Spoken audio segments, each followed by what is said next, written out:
but I'm sort of going to cut back to probably, starting in the mid-80s.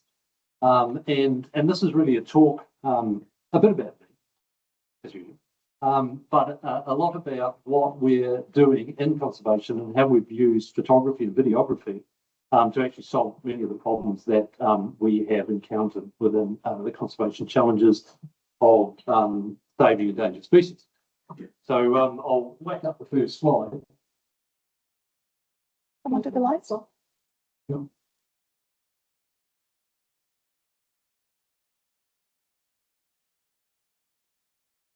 Now the good news is the first slide is about me. Oh, can we just have a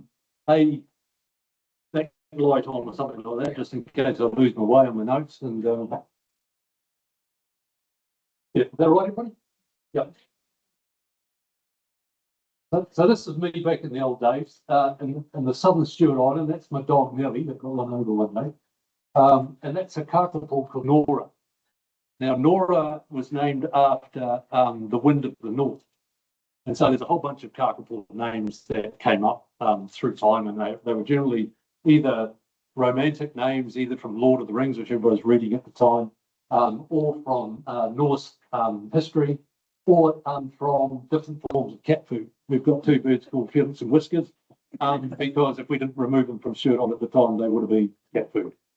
But anyway, I'll carry on. So that's me when I was younger. Neat. Now, my interest in photography really started with my dad. Now, my dad's been dead for a few years now, but he immigrated out from the Netherlands. And I don't think he ever took a picture before he got to New Zealand. But he got a camera while he was here, and I can always remember him as a kid with a squint on a thing looking through a rangefinder camera. I mean, long before the days of DSLRs being common. But he set up a bunch of photographs of him and my mum doing different things when they came to New Zealand. This is some digging out a section at Belmont. He bought that truck. I wish I still had it. That'd be cool.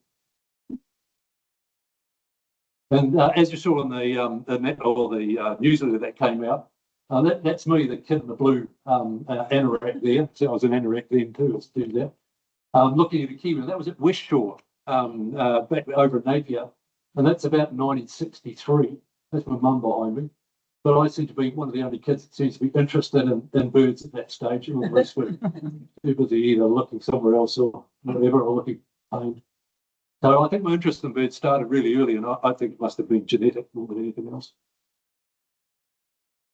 So when I got to 12 years of age, I actually, earned a bit of pocket money.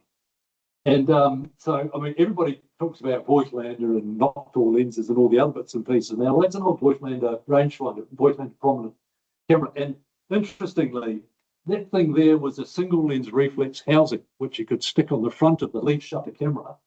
And it was a 100mm lens. And the little lever there would actually engage with the shutter button and slide the mirror sideways out of the way and take pictures. Now I thought, this would be a great camera, because what I could do, I could buy a 300mm soluble lens for $60 and stick it on the front. Well, that never kind of worked. And despite taking a few pictures with this camera and starting to develop my own negatives and prints, that sort of got ditched relatively soon. Oh, pushed the wrong button. I kind of upgraded a year or so later. Well, it wasn't an upgrade. Yes, it was. So this is an old Asahi Pentax SV. So no internal meter, no nothing. 32mm screw mount on there with a little pin, that little plate that came forward to change the aperture or close the aperture down. And so I used that for quite some time, and I was quite pleased with the results from that. It actually was quite a good camera. But really, it was sort of a hard thing to use for bird photography, and the number of lenses I had was quite limited. Push the wrong button again. Now, I got a job in the Wildlife Service in 1978, which is a while ago. And I was paid the princely sum of $4,444 a year, which included 20% allowance for overtime. And the great thing about it was we were sent off into the bushes. Our accommodation was well paid for. It was accommodation, I suppose. And all our food was paid for. And so our bank accounts just grew while we were away, and we never had a chance to spend any money. So I came out of the bush after a couple of months of employment, and I could buy all this. I thought, gee, that's cool. But the old F1 was an old press camera, which has got the old titanium horizontal shutter in it, and it was still operating. And so I got a 300mm lens, a 135, a 35, obviously a 50 1.4, and a zoom lens and a flash. And I thought, now I'm set. I'm going to take the best wildlife photos you've ever seen. Oh, pushed the wrong button again. But as it turned out, firstly, when you're a trainee, you're a kid, right? And so you don't get the opportunity to sit around taking pictures. That was the preserve of our bosses, actually, as it turns out. And so most of my photographs ended up being some sort of process of catching, handling, putting transmitters on, stuffing things in boxes, and transporting to the other side of New Zealand or whatever it might be. And this here is a Takahe. That guy there is Andy Grant, and not sure who that person is, but I can't see his face. And that's Takahe in the Murchisons, and that's some of the first transmitters we were using. So this is some of the first technology in New Zealand ever to be put on wildlife. And obviously transmitters got a lot smaller, and we put them on a whole bunch of things, and you'll see some of that later on. But this was quite a novel process back in the late 70s and early 80s. I push the wrong button all the time. And so things really haven't changed much. So this picture was taken November last year. And we're catching kaka in Puriora Forest. We were concerned that kaka numbers, females had been depredated on the nest by stoats because the first episode of catching birds and looking at sex ratio showed 1 female to 10 males.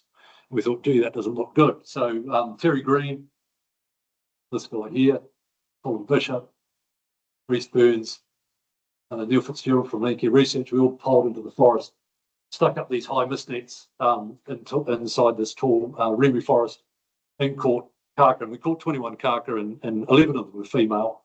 And so we were quite happy that it was just one of those anomalies of going out to the scrub. But as you can see, I mean, the activity, there's one person controlling the beak for obvious reasons. Those things can amputate fingers, those carcass. So, but yeah, it's never a pretty sight. We're taking pictures of wildlife being manipulated. Oh, wrong button. Sometimes you get the ability to fly in a helicopter with your translocated bird. So this is kōkako caught on Hauturu, Little Barrier Island, going back to the mainland to fly down to Taranaki to be released down there. And so sometimes you get a reasonably nice image of the process of translocation, even though it has to be a picture of a bird in a box rather than the bird in the box. Push the button. Now, no discussion about wildlife conservation and endangered species management in New Zealand should be had without discussing accommodation. This is Camouflage Hut in the Murchisons. It was built in about the 1920s. It has a little annex, which is a woodshed off the side there. And this is the accommodation that most of our work was done in through the 80s and 90s. This is Isles Hut, again in the Murchison Mountains in Fiordland, Takahe work. And so these little bivvies were the sort of the mainstay of where we actually conducted that work. We had a single sideband aerial up there. Quite often the keas would chew it up into inch-long sections, and it would be very difficult to communicate with anybody. And sometimes, they're quite big, these bits of accommodation. And this one here is about 8 feet long and about 5 feet wide. And the issue here was that it kept on getting blown away, so we had to put a rope over the top of it, some waratahs with another waratah, a rope and what have you. But it was all good fun. It was all good fun, and we really enjoyed it. And we were clunking our cameras around in the scrub, taking the odd picture of these places and the animals we're working with. When it came to more than 2 people in the camp, things got messy pretty quickly. This is the cat camp down on what we call the cat camp down in Pegasus Harbour on Stewart Island. And that's about the 4th layer of corduroy that we put outside our bivvies, so we wouldn't sink into about 3 feet of mud. So conditions in the field were never easy and extremely difficult at times, and made doing the work, somewhat rewarding when you got results, but sometimes tedious when you didn't. If we were lucky, we had spa facilities in our accommodation. And if we were unlucky, that's what would happen. So we'd have to swim in a tarn to get clean and all the other bits and pieces. So that's in the Murchison Mountains again. And I won't tell you who's behind it is. Transport was also an issue. I was fortunate when I started my career, the venison industry had really taken off and actually had done a peak and was starting to drop and decline again. And interestingly, New Zealand has more helicopters per capita than any other country in the world, 5 times as many as America. Well, we did it during the venison industry. And so even though we had Land Rovers and what have you to get into these remote places so far and then walk, sometimes that didn't go that well. Full highlights. But I mean, you know, these things just revolutionised our work. It really put us into places that were difficult to access, and also the equipment that we could then take into those places changed substantially because of the lifting capacity of these little 500 helicopters which are used in the venison industry. But walking was always part of the deal. If you're not out there walking, you don't find anything, you can't see anything, and you can't do anything. So despite everybody loving helicopters, we call them skid biters. Getting out there and being in the wild and observing is the key. Now, out of all the photographs I've taken, this is the only one of any merit, and it's not even a good photograph, but it's the first colour photograph ever taken of a Kakariki karaka, orange-fronted parakeet in the wild. And that was with my Sigma lens that you saw, the zoom lens, that I think was a 70 to 210. I think it was an F4 or something like that, and sunpack flash on the F1 Canon.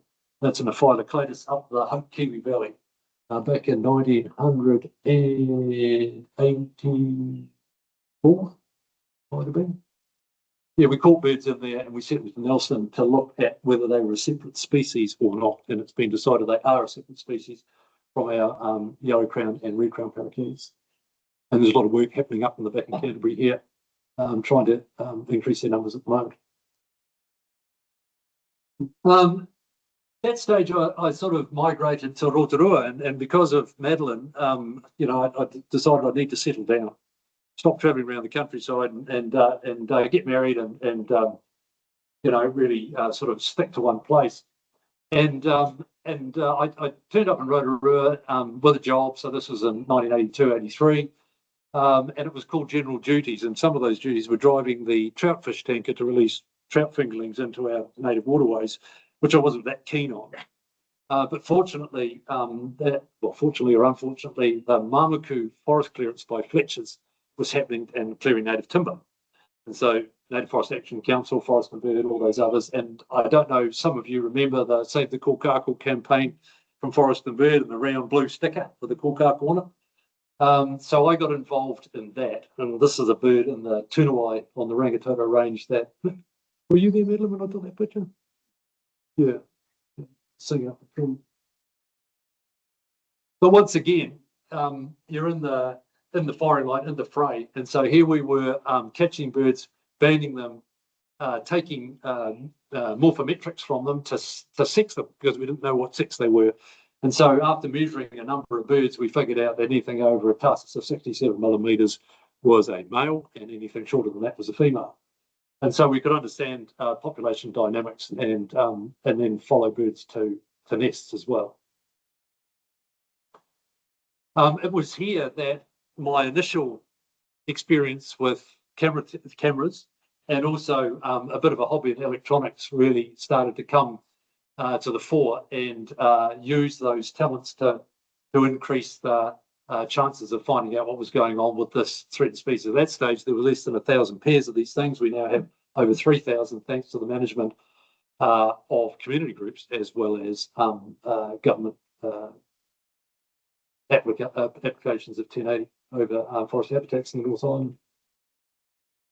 So the dilemma for the kōkako was, you know, at the time was, well, what's happening? Why are they declining in forests which are intact? So these aren't ones that are being cut down. These are forests which are intact, look like healthy ecosystems, but they have an array of pests in them. So we have, you know, obviously the a brush-tailed possum, ferret, stoat, shipwrat, cat. And so what's happening there? Is it because the habitat quality is declining and there's not enough food, or is it because of depredation? So are things getting eaten? And we had this guy, John Innes, he's a scientist at Forest Research Institute, then now Landcare Research, and he was tasked with the job of finding out what was happening to kōkako, and it was great. I mean, John is a marvel. He's a brilliant scientist. His study was actually his master's study was on shiprats. He studied at Massey, so he studied shiprats in the Ruahine forest. And his conclusions in this 90,000 hectares of the Ruahine forest, that each night, this is the master's dissertation, rats consumed 2 tons of weta in 90,000 hectares, which was the equivalent weight of 2,000 cabbages or a short wheelbase Land Rover, which sort of puts it in perspective, doesn't it? So anyway, he came up with this idea of, it was a new branch of science which they called research by management or adaptive management. And it was basically used in fast replicating things like insects and stuff like that. But he decided to apply it to kōkako. And so basically, if it was depredation, the conclusion would be that as soon as you remove predators, there'd be a flush of young would come away and you'd see an instant increase in, or near instant increase in population. If it was habitat problems, food limitation, that it would take a lot longer for kōkako to recover because the forest would have to get better. The birds would then follow on and go that and then start to breed more effectively. And so how were we going to do that? Well, we came up with a notion of time-lapse videoing at nests. So to find out what is happening at nests. And so if they attempt to breed, is it that chicks starve to death, or are chicks and maybe adults eaten? And so we used standard time-lapse equipment. This is a GYYR from Germany. It cost $4,000 in 1988. It ran off 3 large car batteries with a camera. And so it was a huge effort to run this thing through the nesting periods of kōkako. But as we found out, we had these video cameras up poles and up trees and what have you in their housings. We started to make them look a little bit better than that after a while. But here, this is in 1991, and that's a very blurry image. That's a still image from a videotape. So this is a linear slow analog videotape. So it took a 4-hour tape would last 3 days. So basically it was taking slower frames, so like time lapse. So the image quality is rather poor, but you can see definitely there's a possum with his eye shine, its ears. And that there, we've colorized that, was an egg of a kōkako. So this is the bowl of a kōkako nest in the middle of a tree fern. And so this video evidence was pivotal to actually understanding what was going on. We thought that possums may be something that was stealing food from kōkako, but actually it's stealing the eggs from kōkako. Not only that, was killing the odd female on the nest as well. And so here's the image of the possum actually eating the egg as well in the nest. And so this was an active nest. He flushed the female off. And in fact, when you see the full video sequence of this, you can see a possum moving through the canopy. It goes, oh, I can detect there's a bird on the nest here, and you can see it actively hunting for that thing. So possums ended up, are one of our key predators of nesting birds in New Zealand, including kiriru and a bunch of things. Now this here's a shiprat predation. Now it's a little, again, the quality is poor. This is in 1997, but linear slow. That's the kōkako there. That's its eye. And this is a punga, and they seem to prefer to nest in the middle of these pungas. Good overhead cover and what have you, quite low down on the canopy. And I'll just play this sequence. Shiprat, see the eye shine, the little headlights? Female, oh, it's female comes back on, shiprat comes back, shiprat comes into the nest and kills the chicks. Now, we had other methods for determining predation of these things, but the video evidence back then was the thing that tipped the whole equation into understanding what was required and getting the public on side. If we didn't have that video evidence, you could write as many scientific papers. Science is all about communicating your message to an audience. And if you can't do that, it's hopeless. And this video stuff really, really, really did that. So this one here, now this is a bit hard. See that there? That's the leg of a kahu. Harrier hawk, beak, eye, wings, but blurry, tail. That there is a kōkākū chick. So now harriers are, Australasian harrier. They've been here forever. So this is a natural predation. And so some nests fail because of natural predation, or by moorpork and by harrier hawk. And at the same time that we started doing this video stuff, a guy, Dave Mudge, now you might have heard of him, Forest and Bird, worked at Outdoor Pursuits as an instructor, and lives in Wellington. He started taking pictures with infrared beams of fantail nests and was catching ship rats depredating these nests. And so not only the video evidence, but we actually started to get high quality photographic evidence of this going on from a range of species. And so the good thing about this is that we could determine from the sign left behind, so we didn't have to have a video camera on every nest, what was going on. So we're up here, that's possum predation. So basically they grab the egg, they squash it, and then suck the juice out of it and spit out the rest. This here is kahu, so that's the the big chunks, the beak, taking chunks out of it, and this here's ship rats gnawing chunks out. And this one here, that's possum, so they pellets of bone and feather up here, and you can see the nest lining turn. So it's the same nest line turn, and also ship rat poo in there. So we had both possum and ship rats, probably the ship rats coming as a garbage bin later on, taking these nestlings. It was really interesting because a lot of the work on brush-tailed possums actually happened in the 1920s and 30s by a guy called, I'll think of his name, Arthur. I have to look at my notes. Get there. Arthur spelt with an O-R too at the end, interestingly. Arthur Clarke. Now Arthur put possums in a cage, and so remember that brush-tailed possums were brought to New Zealand for the fur industry. And the first place of liberation was actually on Whenua Codfish Island, down on Stewart Island, which is sort of the best sanctuary, one of the better sanctuaries we've got left in New Zealand. And he discovered that possums were taking birds' eggs and nestlings, and also adult birds. The then director of Forest Service said, in no way should that be made public, and he was told, shut up. And so Colin Bassett, he said, well, he was the director of FRI, and he rused the day that he didn't make that a subject of investigation sooner. But as he points out here, John Innes was brave enough, oops, beg your pardon, I'm going back, brave enough to actually do that. It's a lovely quote that he published in the Forestry Journal in 2011, if you want to read that.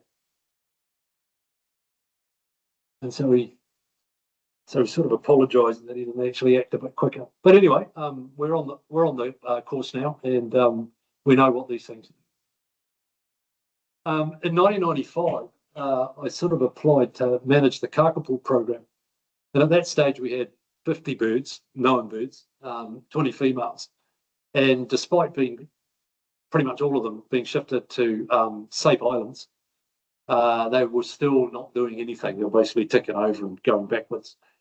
And so we had a little think about it, and I grabbed a couple of people. One, Graham Elliott. Now, Graham Elliott still works for Nelson for the Department of Conservation. He's older than me, but refuses to retire. And rightly so, he's a great guy. But he'd been working with the little Pentax digital cameras when they first came out, using them with the dairy shop buzzer type PR sensors, and putting them on kakariki nests. And so he'd put them in little ammo boxes, a 555 timer, a bit of electronics, put them all together, and was looking at predation of kakariki nests in the forest with a guy that lives here, Colin O'Donnell, that works for DOC. And so I grabbed him and said, right, we're going to solve this problem with kōkākū, and both having sort of a bit of an electronics background and a thing for for digital cameras, we decided, well, what could we do? And we took the linear slow technology from the Kōkako work and Graham's ability to solder things together and put things in environmental housings, and developed a kakapo nest cam. And here you see, this is a later image taken by, think of it, no, it's not Don, it'll be James Reardon. And so there we are, there's the camera.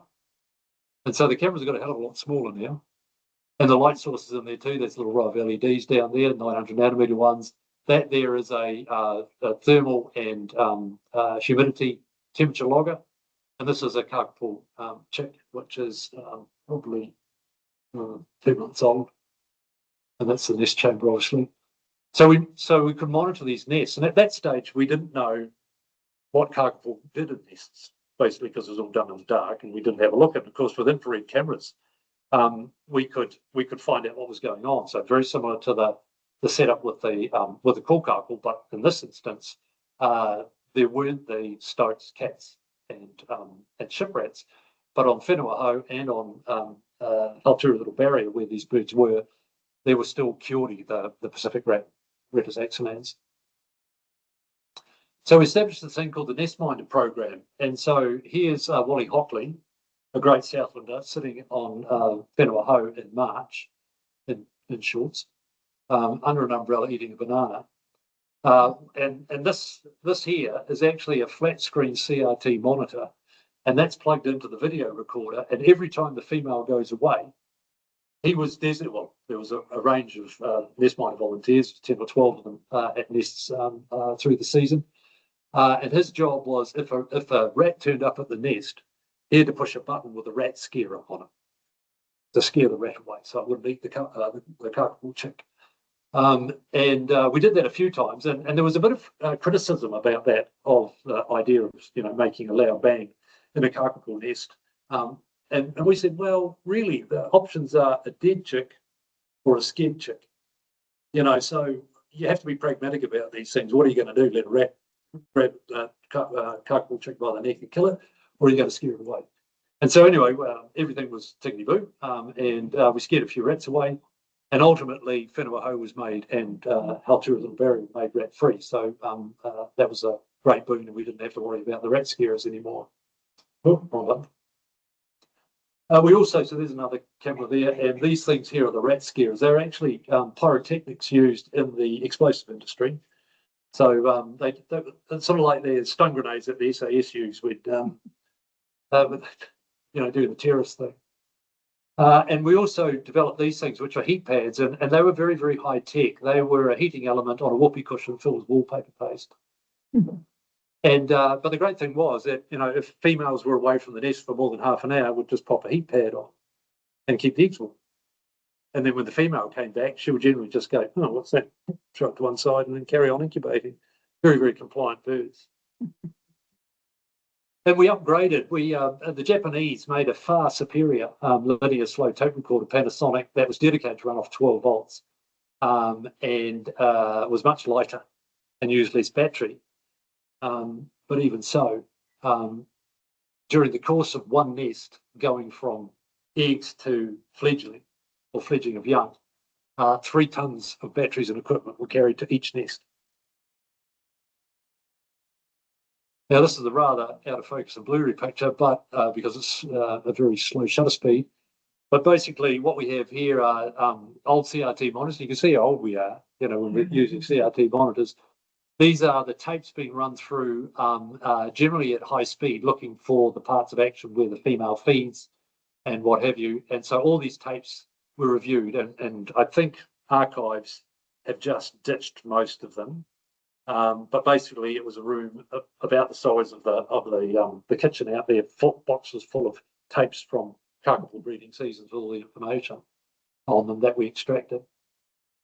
Push the wrong button again. So we'd have a table of what we did and what the bird did, and this is AM, not PM these times. So we're basically in the middle of the night. The nest minder would have to record all these events and what have you, reviewing the tape the next day. And so things like scratching, time away in minutes, egg rolls, arrival times, leave times, and later on, the duration of feeding and how often chicks were fed. And so this is a video. This is from the 2019 season, and this is a female kakapo feeding their chicks. So this is the stuff that we monitored using the video recorders and the cameras to understand all the ins and outs of kakapo nesting and what was required to support them to increase the numbers. So, and there's a scratch, so we recorded that. Scratching is indicative of things like nest mites in the nest, and of course they can suck quite a bit of blood, the red mites, out of birds. And so when we saw things like that, we would treat the nest with a proprietary chemical.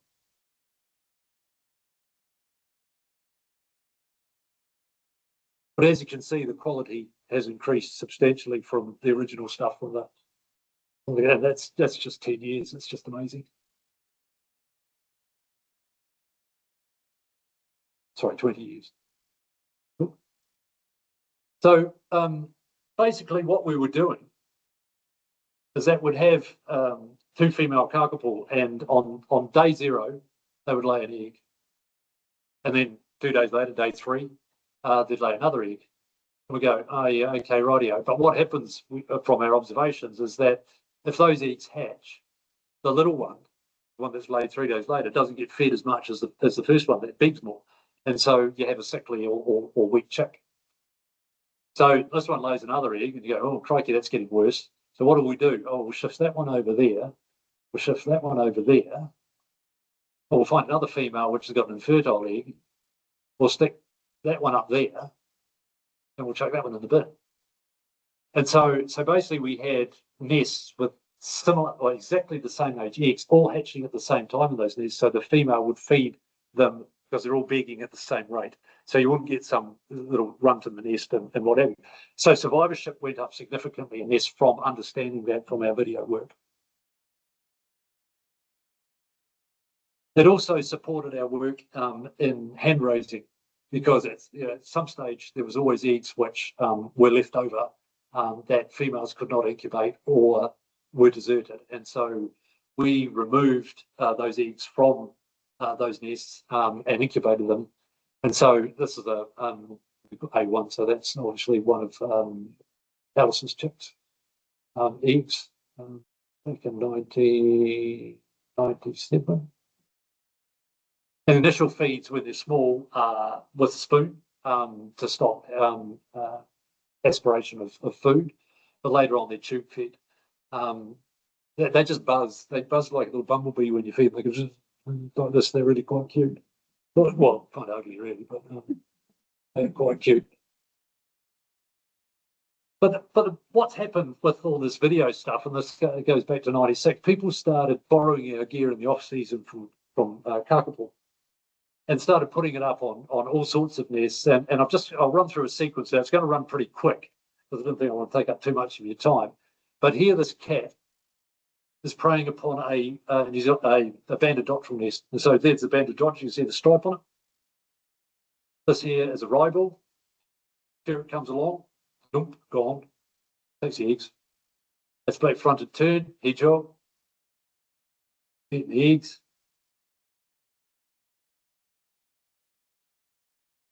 Great old time. Here's a female Theo. She's got a transmitter on. You can see the aerial, and you'll see a stoat. There we are. Stoat comes in, scares the female away, but actually goes back and it takes all the eggs out of the nest, just rolls them away. And that was a stoat in a carcass nest, and this is a possum taking an egg, and here's a cat taking a morphle from a ground nest. And there's a stoat grabbing a robin chick and gone. So these cameras have really opened up a whole new world that we never get a chance to see. And we understand much better how these predators behave in the environment and the damage that they're actually doing. I can't remember the exact figures, but John Innes did a rough sum when he was asked how many birds are depredated each year in New Zealand, and it was in the tens of millions. So yeah, and that's native birds, not exotics. So that's quite something. Now, the technology has shifted. You know, we talk about video cameras and all the other bits and pieces, but in the digital age, things have just moved on so quickly. You know, in 2008, you're lucky to get a trail camera that would last more than a day on 8D cells, and then there'd be still images that'd be fairly poor quality. Well, now, you know, we've got 30 odd megapixels, if not more, 4K video and a whole bunch of stuff. And that's revealing all sorts of new and interesting stuff about the interactions of our species with our alien invaders. And this is a Kiwi chick within the Capital Kiwi program. We've actually introduced Kiwi to the Western Hills of Wellington. Capital Kiwi program run by Paul Stanley Ward. Over 200 adult Kiwi have been put in there, and this year, of the 10 nests monitored, 10 chicks survived. So there's no depredation of chicks there. So we're anticipating the population to grow quite quickly. They do walk some distance, the Kiwi. One got chewed up by a dog. Now, I chuckle a bit, but that's a quality problem. But it walked from south of Macra, it walked to Whitireia Park, which is a distance of about 26 kilometres to get eaten by a dog. So they're quite keen to get eaten. It was eaten. Now, this stuff is really interesting. So this is possum-kiwi interaction. So possum's looking into the burrow, probably to sort out the egg. Artie Savia comes out, gives him a kick, and sorts them out. Now, this is a bit of Kiwi dancing. Now, the interesting thing is that there's a male and a female here. And so the question is, are they a pair? See, so that's the female in the front there because you can see a curved beak. And the one she chases off has got a shorter and straighter beak, and that's the male. And that shiny thing on the leg, that's a transmitter, which is sort of awkward, isn't it? Then he comes back here. Oh, no. I don't know if that one's called Madeline or not. And this one I find particularly fascinating.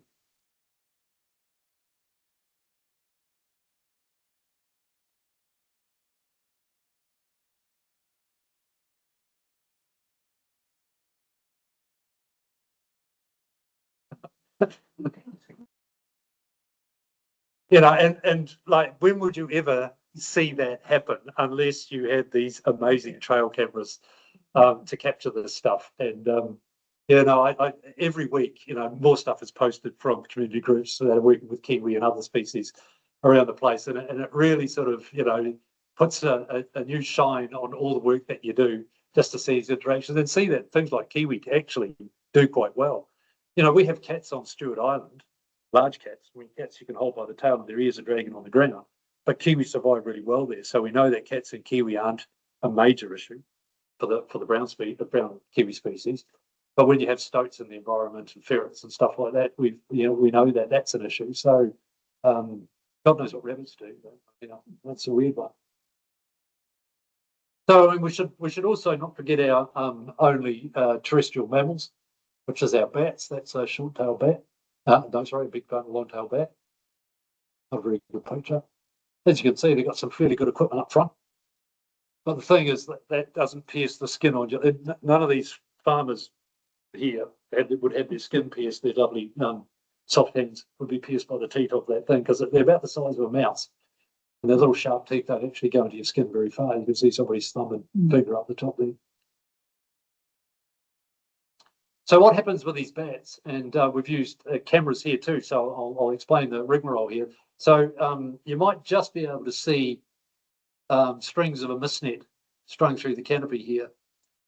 And these ones here, you can see the net being reflecting the light. And so we string them up in the evening on the potential to catch a bat. And so we catch one bat, then we stick a transmitter on. So remember the Takahe picture with that big blob on its back? That was the best we could do in the 1980s. This is where we're at now. And okay, that doesn't last too many days. It lasts about 4 weeks, made by Hollow Hill in the States. Yeah, I mean, like amazing technology. And that, remember, that thing's the size of a mouse. So that's smaller than your fingernail, that transmitter. And then we follow that bat back to its roost. And so this is Tertia up a tree, up a climbing rope, installing a camera on the entrance to a nest, to a roost, sorry, beg your pardon. and then we watch. And the whole idea here is that we run through the video and count how many bats emerge. So you have a little clicker, like, counting sheep. And so that was our monitoring process. And so cameras have been pretty important. These are short-tailed bats of the Eglinton, I believe, coming out of a roost. So, I mean, look how many actually pack into a little crack inside a tree.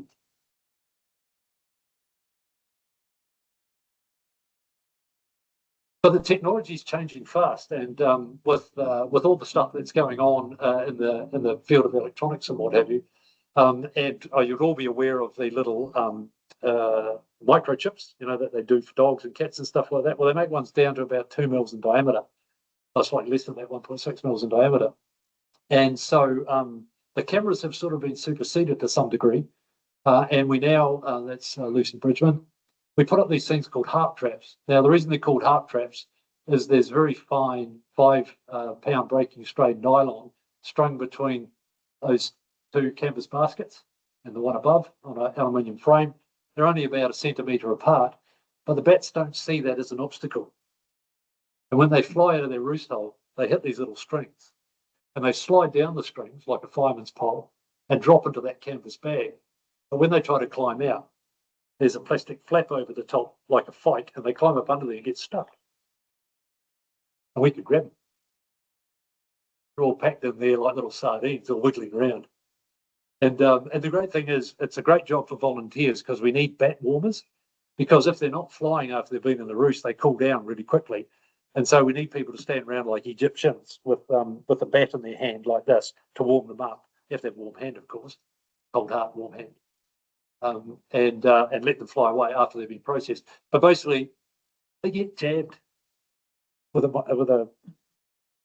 of these microchips under the back of the skin there, and especially trained and approved people to do that.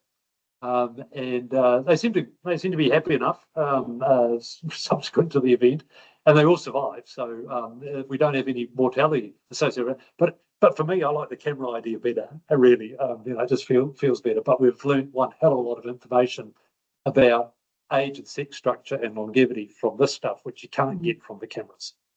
So there's a limit to what you can do with cameras. Now, we shouldn't forget our 3 species of frog: Hamiltons, Archies, and Oxtetters.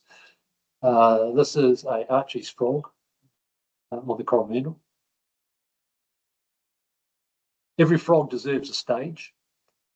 For the Canon Sony Buff, sorry, that's a Nikon.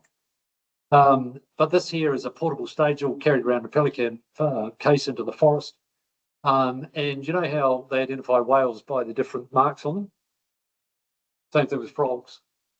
We just have a series of mirrors, and the patterns on the frogs are all individually marked them. And so it's really great for mark recapture and understanding their longevity. Now, we don't stick transponders in these guys.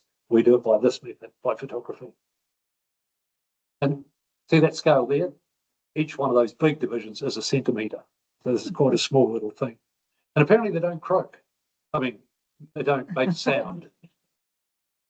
So, which is really interesting. It's one of the few frogs in the world that apparently doesn't. And also, they don't have a tadpole stage. They're little froglets hatch straight out of the egg. So they're quite cool things. Ancient as anything. And really interesting distribution throughout New Zealand, on funny little bits of forest around the place, obviously from our geological past.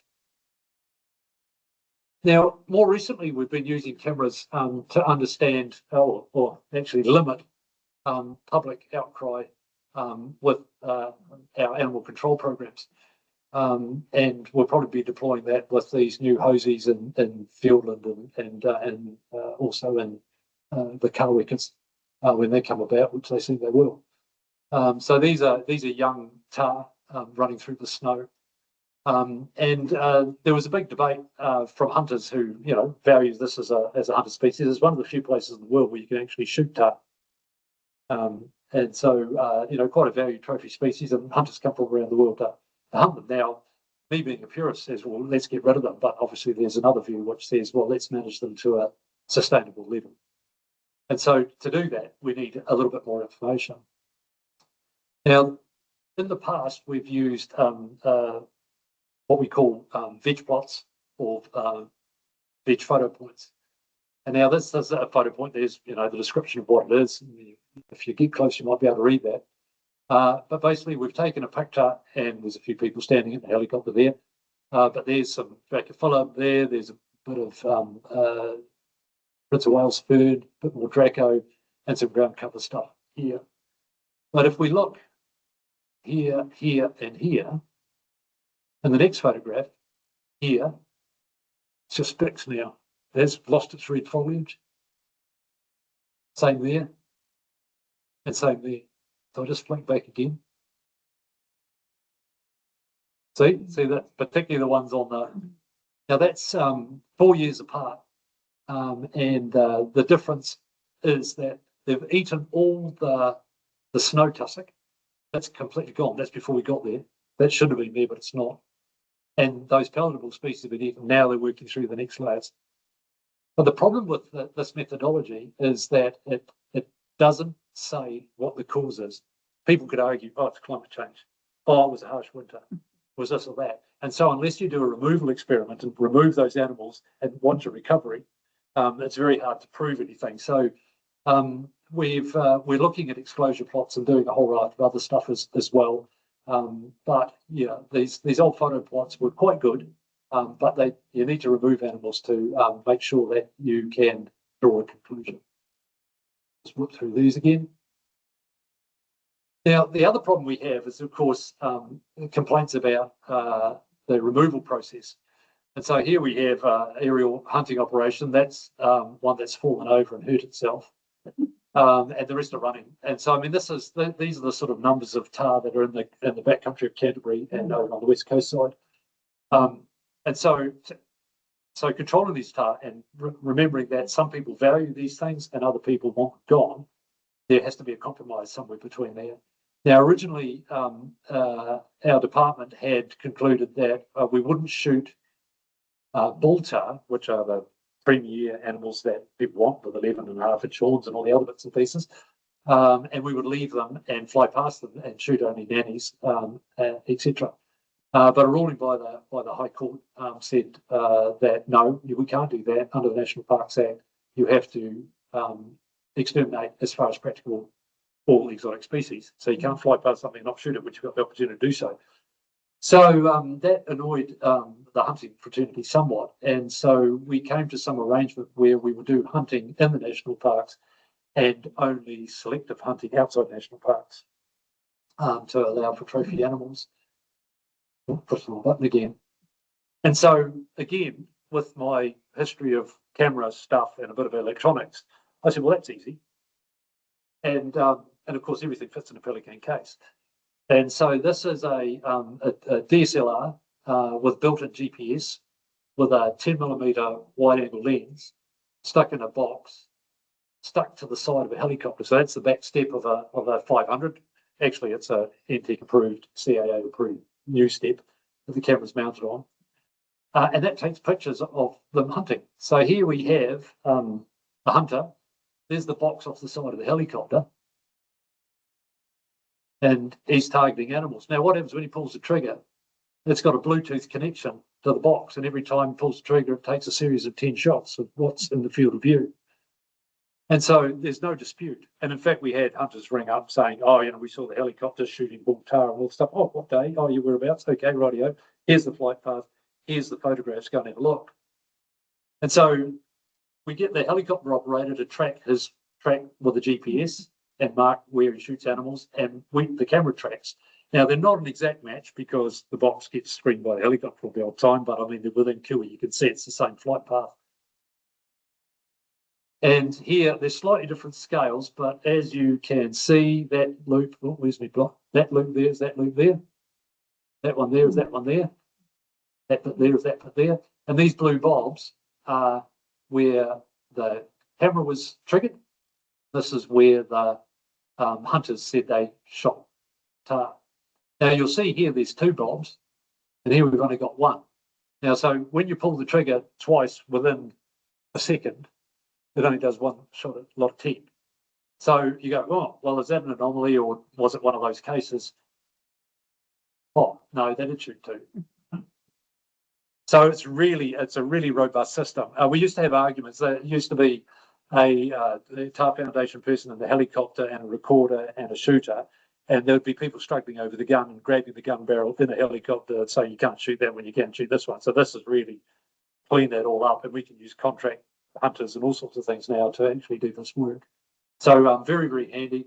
And I mean, it's great. I mean, there's XF data that's embedded in our photographs of where it is, when it is, even the altitude and everything else is absolutely special, and it's not data we can mine. AI.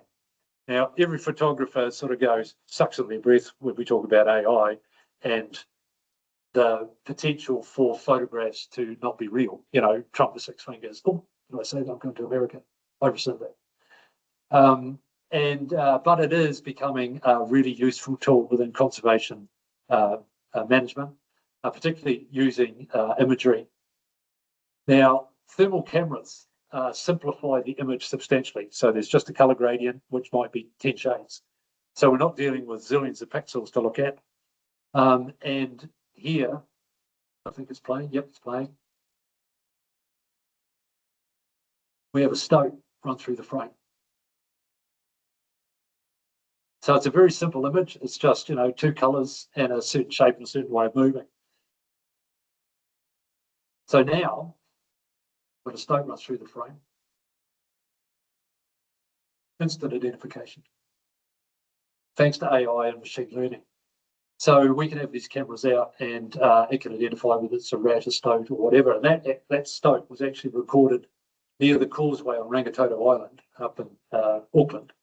And it had already killed several New Zealand dockerel and some furry terns and something else. Yeah, so that was called ultimately. So yeah, I mean, it's great technology, and it's being used more and more. Not only what machine learning is really good at is where's Wally. So it doesn't look at numbers. It looks at basically images, the difference between images. So birdsong as a sonograph is something that AI can actually say, this is a kaka, this is a tui, this is a whatever. And same with these images. It's very, very good at doing that. And so it's really handy for what we're doing in pest management stuff. But also we've got a guy, Oliver Wigmore, that lives in Wanaka and he works for us. He's a glaciologist. Well, actually, he was an archaeologist before that. But I think he got bored with that after looking at tombs in some Central American country. He was involved in looking at landslip potential post-Cyclone Gabrielle. Now, the Landcare model was about a 50-50. So it would say this country is prone to slips, this country isn't prone to slips. Well, Ollie's work using machine learning. So fortunately, a couple of weeks before the cyclone, we had a satellite pass. And then a few days after the cyclone, we had a satellite pass. And so comparing those two images, this image, that image, you get the difference. And so this is the machine learning of where forest cover or grass cover has been lost. So it's detected impact. And so what you can do with rainfall data is you then can predict different return rates. So this is like a 1 in every 2 year storm. You know how they talk about 1 in 100s and all that sort of stuff. So this is the sort of landslips that might happen in a 2 year, 72-hour rain event. Oh, wrong button. This happens in a 10 year. So this is the amount of vegetative cover that you lose during a rain event in the Hawke's Bay, just south of Warra. That's a 50-year return event, 100-year return event. And so the reason that the Department of Conservation got interested in this is because a lot of their front country infrastructure got washed away during the cyclone. And so where do you put it when you put it back? Because you could spend a lot of money, and the next time it rains, it all goes down the gully again. But this has huge application for the scheme plan change 3 for the Gisborne area, or Greater Gisborne East Coast area, which is riparian fencing. Now, where do you riparian fence? I mean, basically that's the biggest amoeba you could ever imagine. And you're going to have a fence line longer than the earth of the globe. So you have to figure out where you're going to start. And this really helps solve that problem, where you should start. This is down to 20 metre pixel. size. So basically, the blob of this room square, that's the resolution of this work over the whole of New Zealand. So it's a really amazing piece of work, and we had to buy a supercomputer to do it. But that, I mean, they're cheap now, but it's certainly been worthwhile to do it. So, but there's more to this about taking photographs. Now, while we're looking for, the image that you really like. Now, I like this image. It's of a swan. In fact, it's not absolutely tack sharp, but I think the colours and the composition, I see that as something that I quite enjoy. Now, you might think it's crap, but I think it's quite good. So I put it up there. So, you sort of think, oh, yeah, well, that's a good image. And, there's another 500 or 1,000 now with our 30 frames a second cameras and stuff like that we just chuck away. We don't even look at it yet. We go, nah. We're looking for our high key result. Oh, yeah, that's nice. Juvenile tui. Low key result. Oh, lovely, heron, Oh, lovely bokeh, out of focus area, lovely colour.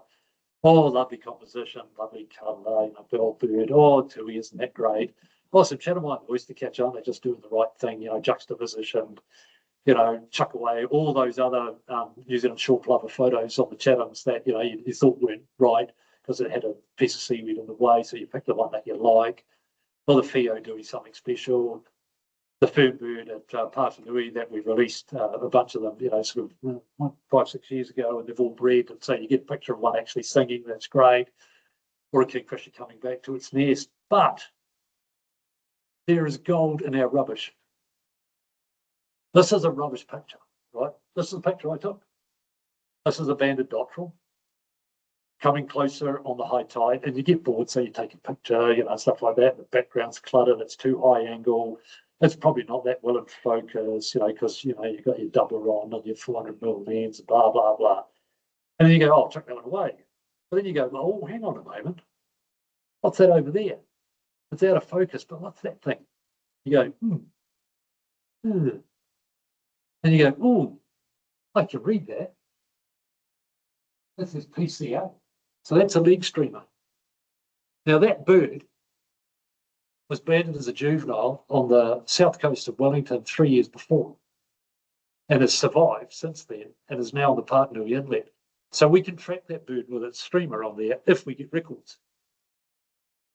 And so that gives us a huge amount of information about longevity, so, the survivorship of these birds, where they go, what they do, which habitats are important. And I mean, like, you would have thrown that picture away unless you had that.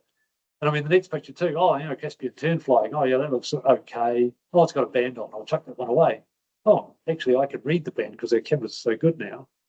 So that was banded, I think, in Blenheim somewhere as a chick 2 years before. And so now we know it's in New Zealand. So it hasn't gone back to Caspian tern land, wherever that is in the Northern Hemisphere, the Caspian Sea. And so it's sticking around.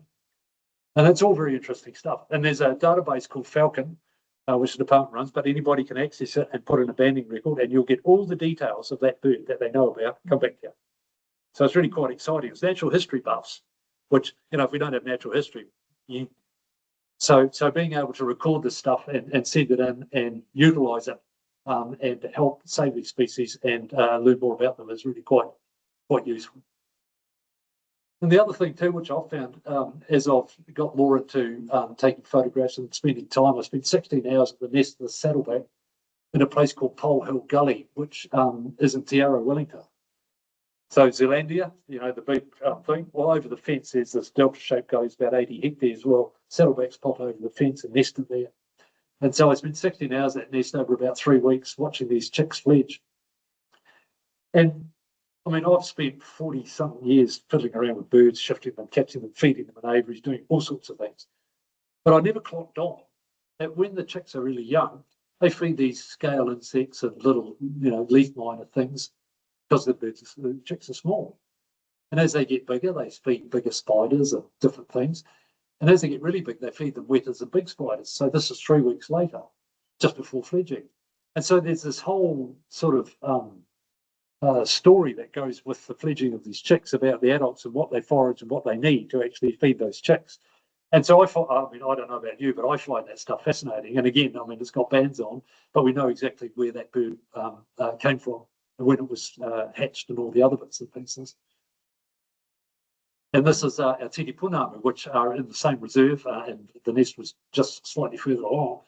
And on the right there, that's a cranefly larvae that it's feeding. Oh, not larvae, sorry, cranefly itself there. And this is a green moth. Now, the interesting thing is we don't know much about our small moth fauna in New Zealand. This is probably one or two species that are common. But our photographs can actually, because these birds are entomologists, they go around and get insects and feed them to the young. If we take a picture of it, that can be identified by an entomologist, and maybe it's a new species that get named after yourself. So, these photographs, and particularly with the XF data, and that's embedded, locations, all those sort of things, time of day, that becomes very valuable stuff. And guess what? There's a place to put it. Sometimes you get a real surprise. That's a Caspian tern with a flounder. And you wonder how it will ever swallow that. That's, yeah. And the truth of it is that photography is having more and more of an impact on conservation. Now, here scientists are reducing the stress on these albatross and giant petrels by just photographing wing moult. Now, wing moult, of course, as you may well know, is generally recorded on the primaries, but sometimes the secondary feathers down here. And so, this is basically a full set of feathers, 12 feathers on the wing. But when these drop out, you get a little short feather or no feather at all. And so instead of going through doing the moult score, which is very tedious, you've got the bird on your knee with feet, tied, and you're going 1, 2, 3, 4, 5, and noting down in piece by 6, 7, 8, 9, 10. Take one picture, done and dusted, gone. So, we shouldn't underestimate the power of photography to speed the process up. This was a study done quite some time ago, actually, I think in 2012 at the Foxton Estuary. And this is Banded Godwits that turned up, and he's the researchers following the moult pattern through. This is the same bird all the way through, apparently. I don't know why it's got a white blue tag on the bottom one, but all the rest are the same. And so he's following the coloration of the bird all the way through, and then work back the energetics involved in actually doing that, and then to migrate back to Siberia to breed. So really useful stuff. And scientists in Britain are very keen to look at how seagull diet's changing. So they've actually put a call out to the public to send pictures from their cell phones of them eating all sorts of queer stuff to see how the dietary changes in seagulls might be affecting their populations. So, photography is a tool, and is becoming increasingly more relevant to the casual photographer or the photographer outside the science community. So people with cell phones, people like us taking photographs are able to contribute citizen science to this knowledge pool. And so here I think it was David Bell. He lives in Blenheim, and the Hutton Shearwater, Fluttering Shearwater, lives in a colony up behind in the Kaikoura's.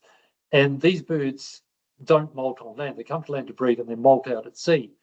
And so he looked at all the eBird Fluttering Shearwater records, and now eBird people post images of bird photos that they've taken. You guys know about that, eBird? No. And as you can see, people post, pretty rubbishy photographs. But that's a great photograph to look at molt. Look at these gaps here. So David was able to, from all these pictures that he sifted out of all these images, he sifted out the ones with the wings out. He could look at the time from the XF data, the time of year, the location, all the other bits and pieces, and look at the molt data and the energetics that are required for these birds to survive. With climate change, with change of coastal currents and all the other bits and pieces, this becomes relevant, and it's a tool that can be used to actually figure out what the consequences might be for these populations. Don't know what the management strategy might be, but if you don't know what the problem is, very hard to figure out what the solution is. Oh, push wrong button. So, we sit around in our little hides or with some sort of camo net over us, and we're taking pictures of things like spotless crate down the local reserve. And you go, I quite like that image, bit of reflection, nice colour of the eyes, sort of plumage is good, nice lighting, all those other bits and pieces. And then you go, that's a bit crap. Oh, but actually, look at that bird. It's an adult, red eye, red legs, complete wing mob. See all these little pin feathers coming through? So these things are completely flightless when they molt. Many birds drop, like your blackbirds in the garden, you'll see them with holes, a few feathers missing in their tail and a few feathers missing in their wings. These things are completely flightless post-breeding season where the chicks are, not quite flighted yet. And so that shows that they are vulnerable because they're completely terrestrial at that time of year. And we think there's about 3,000 of these things in New Zealand. So they're not doing badly, but that sort of information is an example of what we can learn by keeping our non-keepers, or certainly a selection of them, and maybe posting them on eBird. Now, the one that's really in trouble is the Matuku, the Australasian bittern. In Australia, the populations have crashed. They migrate huge distances in Australia, 500 kilometres or more. In New Zealand, not so much. The Hawke's Bay birds probably shift about 15, 20 kilometres between wetlands. But for some reason, from the booming counts that we've been doing, they just keep on going lower and lower, and we don't know why. We don't really know what happens at the nest. So few nests have been found because it's such a cryptic species, and disturbance in the nest, they spook easy and desert. So really, really keen for any photographs of these birds anywhere in New Zealand, even if it's a complete rubbish one. And I am happy to curate those, but John Simich, who lives up in Auckland, who's the bittern enthusiast, will also be very, very keen on those images. But post them on eBird and send me an email if you ever get a picture of it. Bittern, you should be able to get them round Forsyth and Ellesmere and the other wetlands through here. You never know your luck. When you go looking for them, you never find them, but sometimes you just bump into them. So yeah, this is Mangere Island. That's looking across to Little Mangere. So that's where Old Blue came from, the black robin, in the day. And so we were shifting some seabirds from one island to another this particular day last April. But the images of Old Blue and the black robin story, those first pictures that we had, were the things that really ignited the public's interest in conservation. And it's still the story that kids read, the Old Blue book and stuff like that. So our photographs tell a story, and they tell a story, and the picture tells 1,000 words. And I think that it's beholding on us as natural history photographers to actually share that information and make the most of that information as we put our photographs out there. And as I say, even the crap ones hold a significant amount of information that we should post on eBird. Molt, feathers missing from wings, bands on legs, etc., etc. So even if you don't go to the extent of putting your band records into Falcon, putting them on eBird so somebody that's interested can go find them is a really valuable thing to do. Now, talking about machine learning and AI, I've got a friend up in Rotorua, Betty Shepherd. Her husband works for CAA, which is interesting because she loves falcons, fighting bird of the sky. But we had a conversation a week ago, and she reckons that she can identify falcons, the ones that she knows, from the facial patterns and markings around their face and head. Now, the big problem with falcon is that we get to band very few of them. The ones that we do just disappear. We don't see, the chicks just disappear. We never find them. Very seldom do we get records back. So there may be something in anybody that gets falcon photos with some sort of detail around the head to put them on eBird, and at some stage we can put it into machine learning and see if there's some pattern recognition that we can do. Because if a bird is, bred in the North Island and turns up in the South Island, for instance, or turns up 500 kilometres away, that might solve the mystery of where these things go. But they are coming back across vast swaths of New Zealand, and I believe it's because of community group predator trapping. And the number of small birds that we now have out there in Tui and stuff like that flying around our neighbourhood, these falcons are just cleaning them up. They're just having a great time, and they're being very successful. But that's basically my story. And ask is, if you guys do take photographs, and even if they're dodgy ones that you wouldn't want to put on, your face page or your website or whatever, they may have value to somebody else in a scientific study. And if you could think to put them in eBird and just say, well, you saw it, nobody will say you should put that in there. At some stage, somebody could pull it out and use that information. So that's my story. That's my picture. Good night. Thank you very much.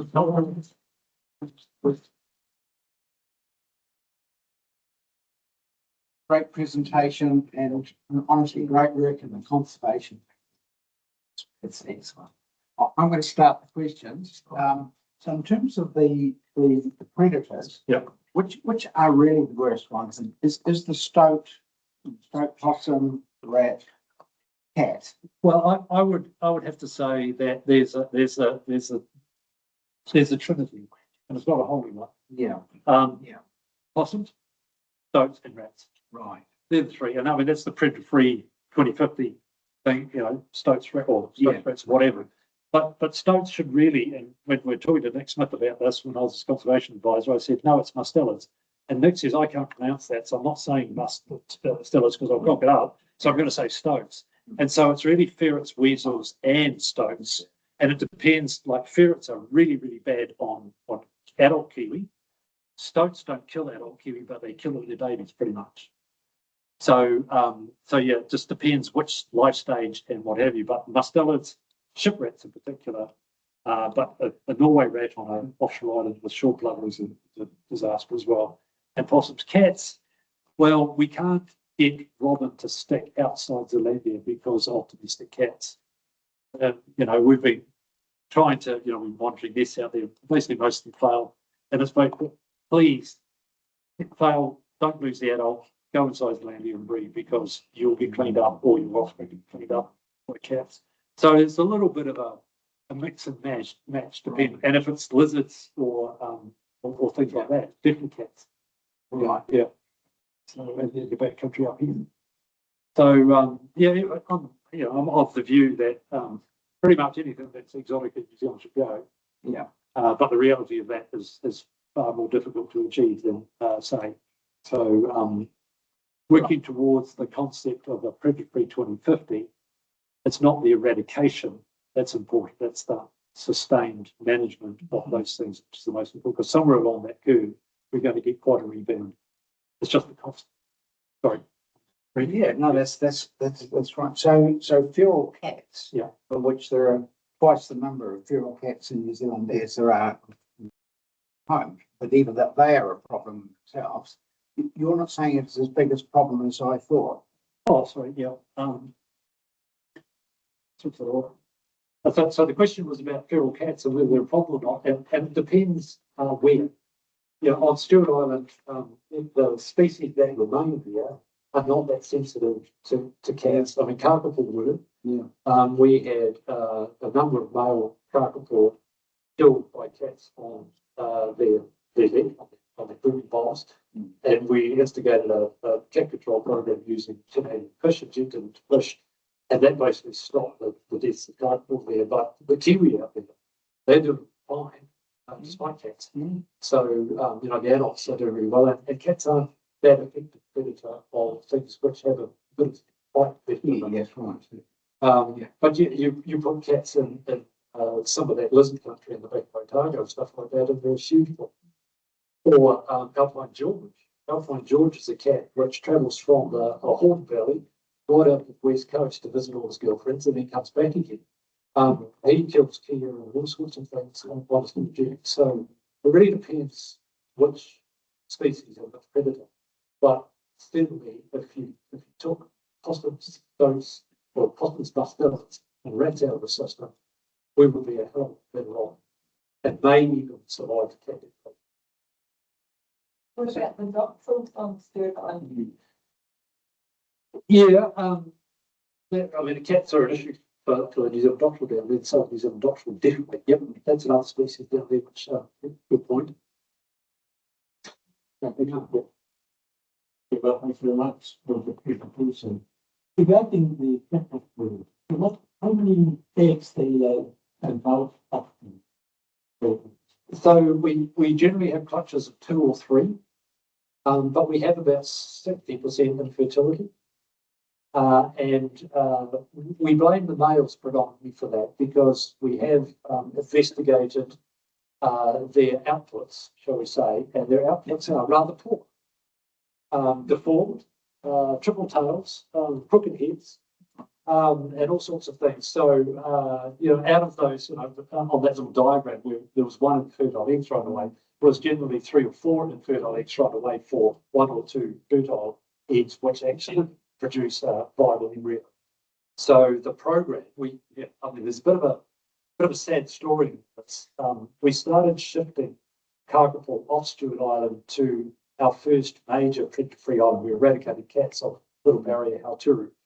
And we thought this would be great. We'll stick our kakapo out there. Now we grabbed our kakapo off Stewart Island and one bird from Fiordland, Richard Henry, stuck him on Hauturu. We had a advisory group called the Fauna Pack, Fauna Advisory Protection Council, which was made up of a group of scientists and representatives from different departments, including Lands and Survey.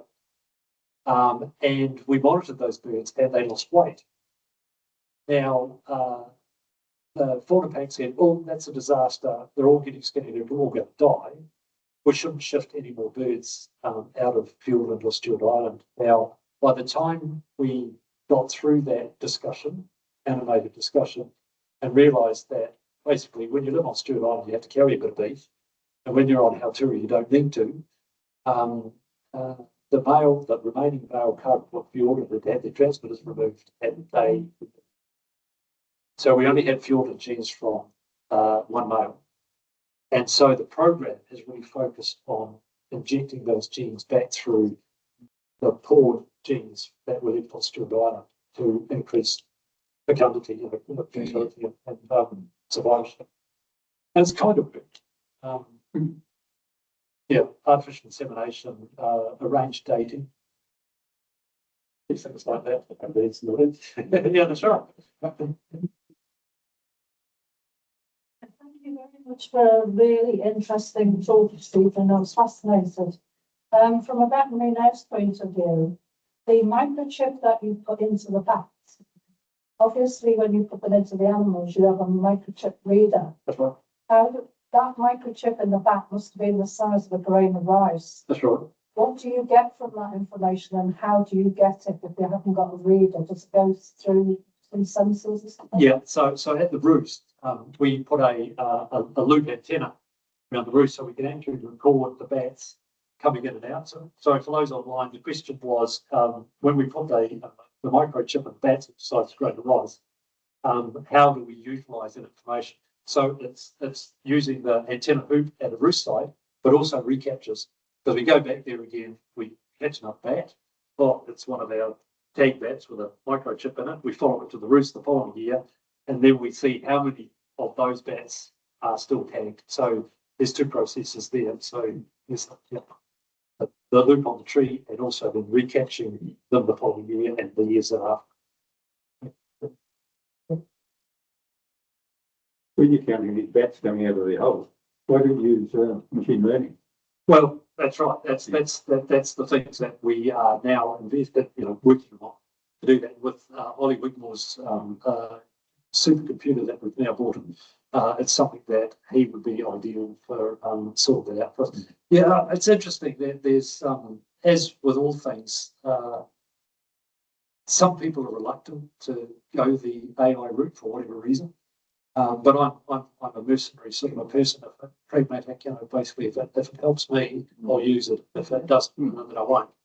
So, but yeah, it has huge application. It just needs to be applied in the correct way. Okay, Caroline. You mentioned AB. Do you have to be a member or log on with the company to say who you are to be able to? Yeah, there is a registration type process to do that. If you want some humorous video watching, there's what's it called? Is it not twitching? Something like that. There's a couple of American young lads that try to reach the high score of seeing the biggest number of migratory birds in America in 1 year. But yeah, they use eBird and there basically you have to log on and your sighting is vetted. So if you say, I heard or saw a chickadee, blah, blah, blah, blah, blah, some people say, well, you can't because it's the wrong place.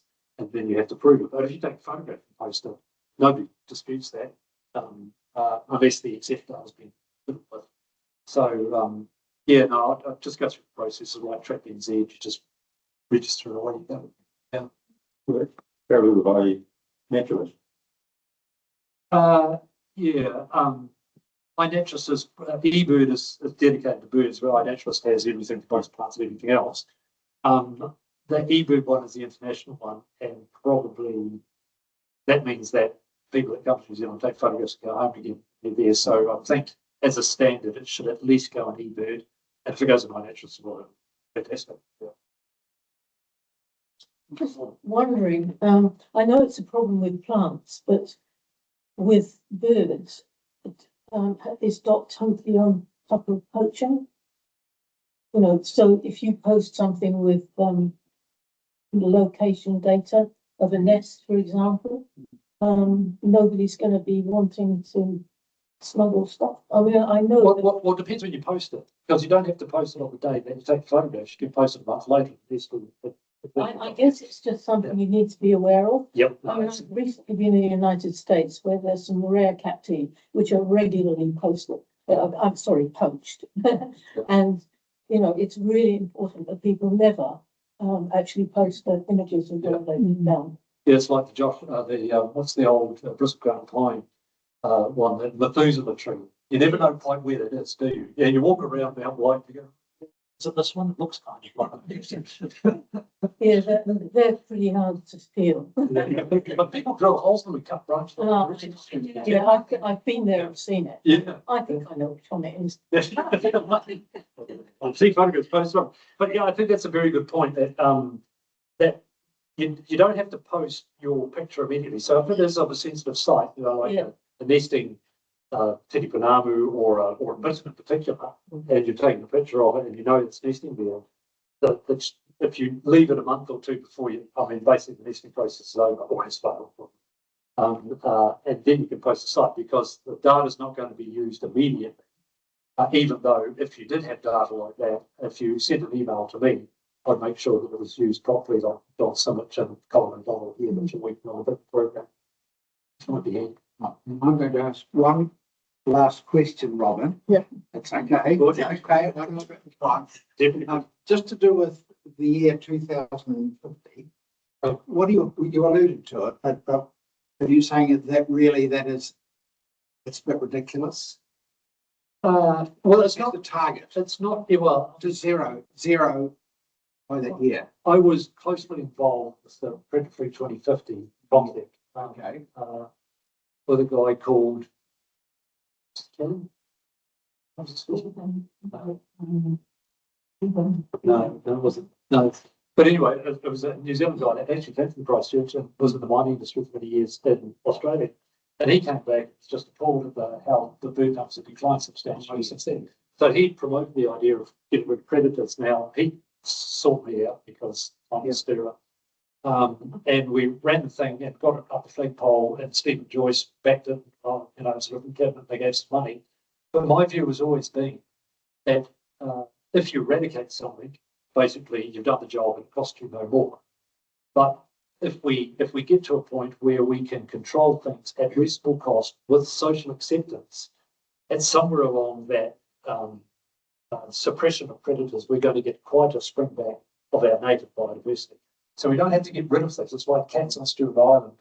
Potentially, you don't get rid of all of them, but if you can suppress them to low levels with minimal cost, you're going to get that rebound. I mean, things die. You go to Haltura, Little Barrier Island in autumn, catching kōkako, and you're picking up dead young kōkako that didn't make it because it's not enough food around, because the place is full. So I mean, when New Zealand was full, there was more dead stuff than live stuff anymore. So we shouldn't be upset about dead stuff. We just want plenty of live stuff to carry on. So, so the 2050 goal, it aligned with being TB free by 2050 and a whole bunch of other National Party government goals at the time. So it was just a number to throw out there. So I don't think we're going to get there because I'm probably shot. Somebody's going to shoot me down. There's how many people listening to me? But the way that this was approached by the company limited did not target research for better technology first. They put their money into saying, oh, we'll get people to do what they do now and see if we can do it. And John Innes, all sorts of scientists stepped up and said, there is no way that we can do it with existing technology. We need new technology, which is socially acceptable to be able to achieve this. So the approach is wrong, in my view. And so we've lost since 2018. Yes, we've lost in making years, which we have to catch up. Thank you very much, Paul.